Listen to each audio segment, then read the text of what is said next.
Nah, saudara-saudara, 7 kunci itu seperti 7 kunci untuk membuka harta karun yang berisi tentang sabda Allah, kekuatan Allah, cahaya Allah buat kehidupan kita. Jadi, belajar kitab suci itu luar biasa, saudara-saudara, untuk bisa memahami, untuk bisa menerangi kehidupan kita.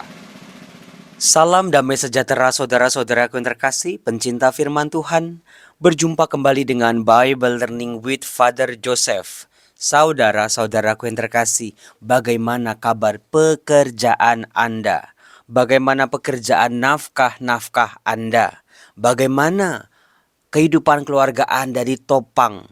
Pengeluaran-pengeluaran Anda bisa dengan lancar dipenuhi satu persatu, sandang, pangan, papan, cicilan-cicilan semuanya. Bagaimana keadaannya?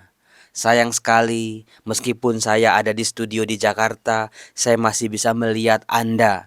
Goleng-goleng, Romo. Rezeki saya, ekonomi saya, keuangan saya, finansial saya sedang tidak baik-baik saja, Romo. Baru saja di PHK, Romo. Uang pensiun, Mak. Kadang-kadang cuma kita terima langsung hilang, Romo, untuk bayar ini dan itu. Saudara-saudaraku yang terkasih, pada video kali ini, izinkan saya untuk membongkar sebuah misteri Allah. Bagaimana Allah juga ikut menerangi kehidupan kita, termasuk juga rezeki-rezeki kita. Jangan gelap banget, Romo. Kayaknya suram, kayaknya nggak ada masa depan yang cerah. Kadang-kadang rezeki kita ini seperti lampu di sebelah saya ini. Tapi kadang-kadang juga redup, dan banyak dari kita yang udah habis. Kan maunya kita kan, Romo, saya mau, Romo, rezeki saya itu mulai tumbuh, bersinar, bersinar, bersinar, terang, terang, terang, terang, terus seperti lampu di sebelah Romo ini. Saudara-saudaraku yang terkasih, izinkan saya di minggu terakhir di bulan September ini, minggu keempat, izinkan saya untuk berbicara tentang rezeki-rezeki kita, tentang jalan hidup kita. Apa sih yang harus menjadi kekuatan? Bagaimana menggunakan kekuatan itu? Bagaimana nantinya kalau kekuatan itu sudah kita pakai dengan semestinya? Pemulihan demi pemulihan apa yang terjadi? Bahkan ada banyak keajaiban. Saudara-saudara, saya mau mulai dari yang namanya antifon pembuka dalam perayaan Ekaristi hari Senin tanggal 25 September. Jadi ada bacaan-bacaan atau kutipan-kutipan kitab suci yang diambil dari kitab suci tentunya yang membuka perayaan Ekaristi. Pada hari Senin, antifon atau pembukanya adalah begini. Aku ini cahaya dunia. Yang mengikuti aku hidup dalam cahaya. Itu dari Yohanes bab 8 ayat 12, saudara-saudara. Tuhan Yesus sendiri berkata kepada murid-muridnya, aku ini cahaya.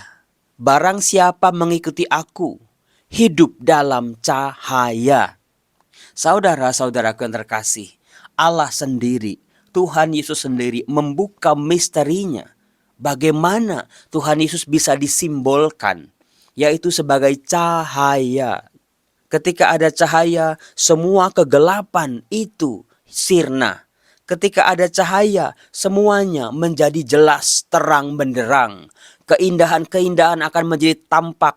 Bahkan lobang-lobang di jalanan, belokan-belokan yang seringkali menghambat akan terlihat dengan jelas. Sehingga membuat kita bisa terhindar. Kan kalau gelap gitu ya, ada lobang, kita nggak ngelihat, lalu kita bisa jatuh ke lobang itu. Atau ada pohon, atau ada tembok, atau ada lemari misalnya, mati lampu. Kita jalan pasti kita nabrak-nabrak. Tetapi ketika cahaya itu hadir dalam kehidupan kita, betul-betul membantu kita untuk melihat, untuk mengenal, untuk tahu mana yang baik, mana yang tidak baik. Maka dari itu saudara-saudara, kehidupan dunia yang seringkali tipu-tipu, yang seringkali menjebak, yang seringkali membuat kita terkecoh dan salah ambil keputusan, dibantu oleh terang Kristus ini sebagai simbol yang menerangi budi kita, menerangi hati kita, menerangi semua kehidupan kita. Nah, saudara-saudaraku yang terkasih, bukan sebuah kebetulan bahwa bacaan Injil dari Lukas bab 8 ayat 16 sampai 18. Sekali peristiwa Yesus bersabda kepada murid-muridnya, "Tidak ada orang yang menyalakan pelita lalu menutupinya dengan tempayan atau menempatkannya di bawah tempat tidur, tetapi ia menempatkannya di atas kaki Dian." Saudara-saudara, kembali ke antifon tadi, Yohanes bab 8 ayat 12. Aku ini cahaya. Maka, kalau dikatakan tidak ada orang yang menyalakan pelita, pelita itu adalah simbol Tuhan Yesus sendiri. Kebenaran Allah, kasih Allah, kesetiaan Allah, kehadiran Allah, wajah Allah yang terpancar sungguh-sungguh dalam diri Yesus Kristus Tuhan kita. Nah, Tuhan Yesus itu buat orang beriman bukan sekedar tempelan, bukan sekedar wajahnya dipajang di rumah-rumah kita, bukan sekedar salibnya nempel di rantai kita atau di telinga yang bagi yang perempuan, bukan cuman embel-embel di KTP kita ini Kristen, Katolik, pengikut Kristus, tetapi bagaimana menghadirkan Yesus sang cahaya dalam kehidupan kita. Karena nanti di ayat 18 betul dikatakan, barang siapa mempunyai akan diberi, tetapi barang siapa tidak punya, apapun yang dianggap ada padanya akan diambil. Sekarang kita bisa bertanya, punya apa Romo? Nah ini dia. Punya kunci, punya cara menyalakan pelita itu, supaya pelita atau cahaya itu bisa bersinar dalam kehidupan kita. Nah, terus caranya gimana Romo? Kan kita udah berdoa, udah baca firman Tuhan, udah rajin berbuat baik. Anda tidak salah, itu benar. Tetapi izinkan saya saudara-saudara sebagai pengajar kitab Taurat menjelaskan. Orang menyalakan pelita itu di atas kaki Dian. Kaki Dian itu apa Romo? Mbak Dian siapa yang dia maksud? Saudara-saudaraku yang terkasih, kaki Dian adalah seperti ini. Itu tingginya 1,5 meter. Biasanya ada di bait Allah, ada di samping mimbar atau altar imam ketika mempersembahkan korban kepada Allah. Kaki Dian ini adalah cabang 7. Bukan cuman jumlahnya 7, bukan cuma supaya terang bisa menerangi, tetapi semua ada simbolnya. Artinya begini, kalau orang mau membaca Taurat, kalau orang mau mempelajari Taurat, kalau orang mau menerapkan Taurat dalam kehidupannya, sungguh-sungguh bisa menjadi kekuatan, orang harus belajar 7 hal. 7 hal penting yang biasanya menjadi kurikulum yang harus dipelajari bagi para siswa-siswa di sekolah-sekolah Taurat. Yang pertama, saudara-saudara, orang harus bisa juga mengerti ilmu pengetahuan alam. Wah, Romo, untung sejak SD kita belajar IPA, bukan ilmu pengetahuan alam. Kita mengenal pagi, siang, benda angkasa, kita mengenal ada langit, ada bumi, kita mengenal aneka macam alam semesta ini yang dipelajari di ilmu pengetahuan alam. Hidup itu ada musim-musimnya, ada aturan-aturan dalam hidup ini, ada struggle of life, ada rantai makanan, ada segala macam. Tidak bisa manusia hidup seorang diri tanpa alam sekitarnya. Dan alam adalah ciptaan Tuhan. Ini kurikulum pertama yang harus dipelajari kalau orang mau belajar Taurat. Ya Romo, kalau enggak dia nggak bisa mengerti kitab Kejadian. Dia nggak ngerti nanti bagaimana dunia akan seringkali disebut matahari, bulan, bintang, bumi, mata air. Harus belajar dulu IPA. Kurikulum yang kedua adalah ilmu pengetahuan tentang jiwa. Bahasa kerennya sekarang psikologi. Bahwa manusia bukan cuma badan doang, tetapi punya jiwa. Jiwa inilah yang menjadi saluran dengan Allah. Jiwa manusia yang berasal dari Allah. Roh Allah lah yang menghidupi roh dalam diri manusia. Roh inilah yang nanti akan kembali. Dengan jiwa, manusia juga bisa memahami dirinya, perasaannya, pikirannya. Dengan jiwa, manusia juga bisa berelasi dengan sesamanya. Manusia-manusia lain, keluarganya, anak istrinya, orang tuanya, suaminya, rekan-rekannya, manusia tetangganya, bukan robot, bukan barang, tapi juga manusia yang punya perasaan. Manusia nggak bisa mengenal belas kasih dalam Taurat, dalam kitab suci kalau dia tidak memahami ilmu pengetahuan tentang jiwa. Keren bukan? Yang ketiga yang mungkin Anda akan kaget soal musik. Ternyata salah satu kurikulum di sekolah-sekolah Taurat, orang harus mengerti musik. Karena apa? Bagi agama-agama kuno ribuan tahun yang lalu, musik adalah sebuah saluran untuk bisa selaras dengan Allah. Dengan musik, makanya di Roma itu ada musika sakra, musik-musik liturgi yang membantu manusia berelasi dengan Allahnya. Musik itu berbicara soal harmoni. Harmoni nada, harmoni ketukan, harmoni suara, kunci-kunci tangga lagu. Dengan musik manusia belajar bagaimana dia harus berharmoni juga dengan sesamanya.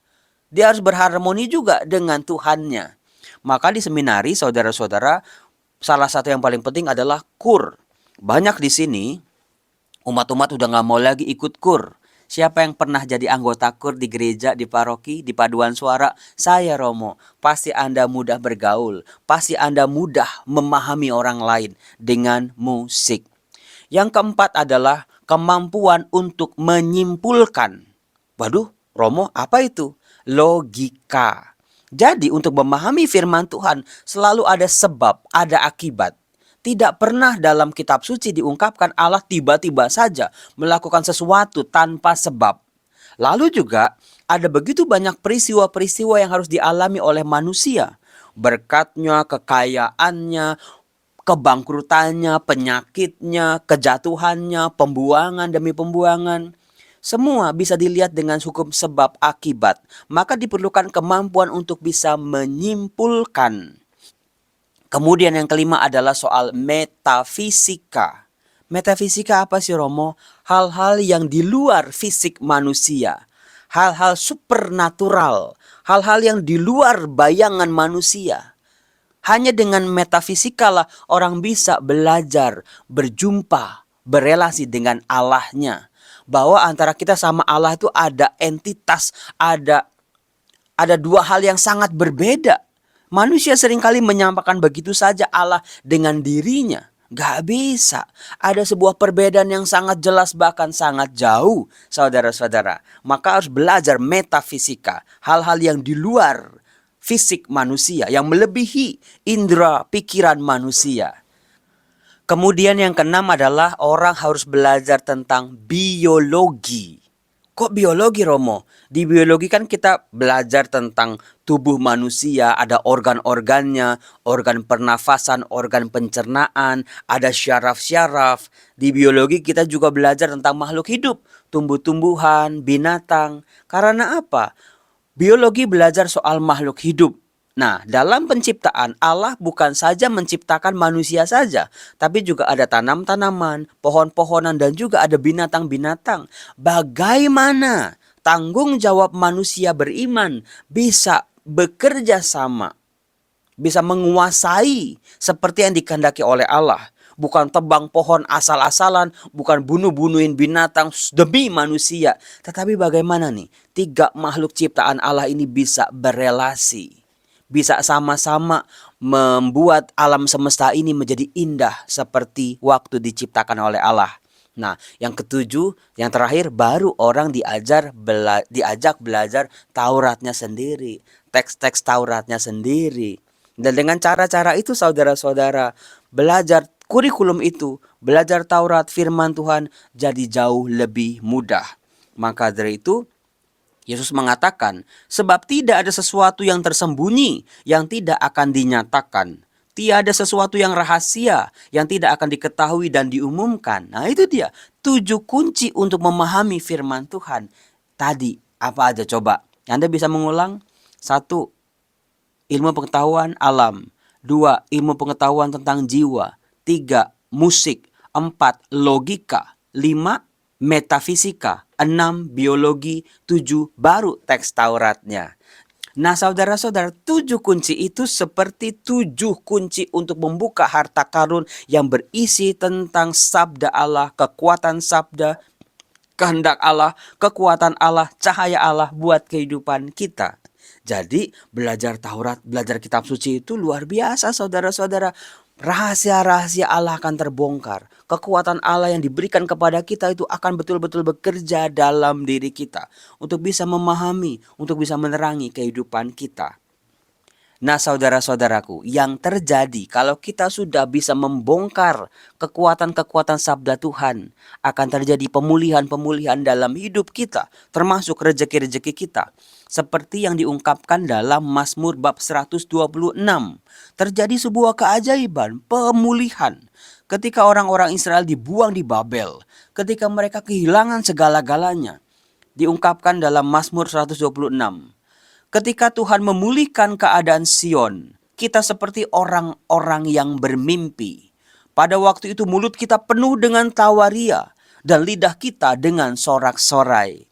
Pada waktu itu berkatalah orang di antara bangsa-bangsa, Tuhan telah melakukan perkara besar kepada orang-orang ini.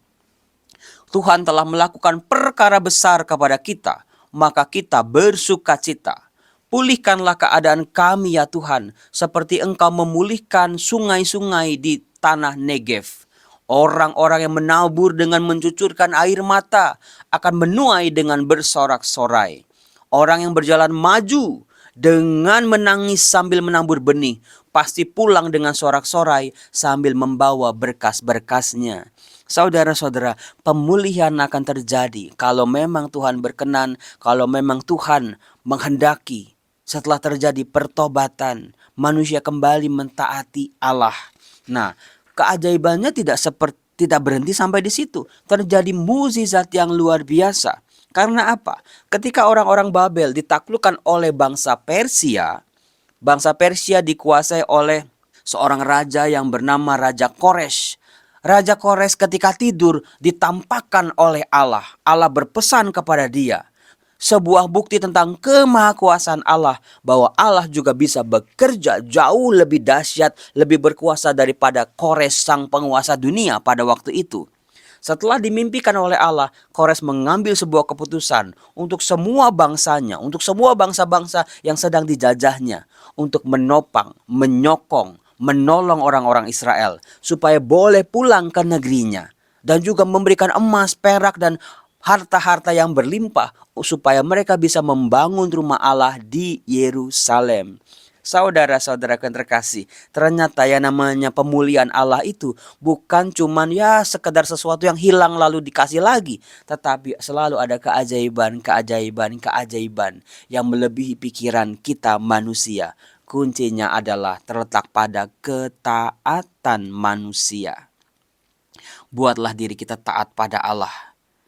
Kita seringkali ketaatan kita itu bersyarat. Seringkali ketaatan kita itu tergantung enak apa enggak, menyenangkan apa enggak, menguntungkan apa enggak. Jangan saudara-saudara yang terkasih. Taat Tuhan Yesus Kristus, ajarlah aku untuk taat pada ajaran-ajaranmu. Kalau disuruh mengampuni ya udah ampuni. Jangan Romo enggak bisa, Romo sakit hati. Ya susah. Ketaatan penting di sini. Ampuni saja. Masalah dia bertobat, masalah dia bagaimana, urusan dia sama Tuhan. Itu mengasihi, susah Romo, kasihi. Menerima, berdamai dengan orang-orang, melakukan tindakan-tindakan baik, susah Romo, kan saya nggak punya apa-apa Romo. Kita masih punya tangan, punya kaki kok, punya hati, punya suara, punya telinga. Ada begitu banyak hal yang kita bisa lakukan untuk menolong sesama sebetulnya. Saudara-saudaraku yang terkasih, mari kita mohon Tuhan, terangilah jalanku, terangi rezekiku, terangi kehidupanku. Biarlah wajahmu bercahaya dalam jalan hidupku. Biarlah terangi hidupku. Aku bisa melihat dan mengenal kebaikan-kebaikan yang berasal daripadamu. Luruskan jalanku Tuhan. Jangan biarkan sekali-sekali aku berbelok. Tuhan yang Maha Kudus, jadilah obor, pelita bagi jalanku. Kekuatan Tuhan bekerja dalam diri kita masing-masing. Dalam nama Bapa dan Putra dan Roh Kudus. Amin. Salam damai sejahtera saudara-saudara. Tuhan Yesus memberkati. Salam.